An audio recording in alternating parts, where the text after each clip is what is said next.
va rahmatulloh. Aziz salomatmisizlar? Hojilarimiz bilan Abu Bakr radhiyallohu nomidagi arablarning tarixiy muzeyiga tashrif buyurdik.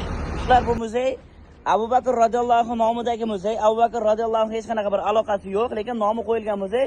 Avval arablar tarixiy qanday yashagan, aholi qanday yashagan, nimalardan foydalangan, mana quduqlar qanaqa bo'lgan, suvlarni qanday tortib olingan, meshlarda qanday olib yurilgan, hammasi o'sha tarixlarni bildiruvchi, qadimda yashagan holatlarni bildiruvchi muzey bu. Mana g'ishtlarni qanday quygan mana. O'zimizda ham borku, o'zimizda ham o'zbekchilikda mana loy suvoqlar bor, masalan qarang. G'ishtlar qanday quyilgan. Mana qarang, mana meshlarni ko'ryapsizmi, suvlarni qanday olib yurganlar. Mana bu tomonda o'sha foydalanadigan idishlari, nima taomlar tayyorlaydigan oshxona idishlari bor. Kelinglar, mana tarozilar bor mana degan. Endi qadimiyga borib taqalmagan eskiroq narsalar ham bor lekin. Eskilikda avvaldan eslatadigan holatlar bor-da endi. O'tgan bo'lsangiz masjid. Avval masjidlar qanday bo'lgan?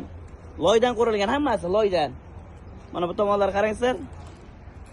Tarixni bir eslatuvchi holat qilib turib muzey qilgan bu yerda.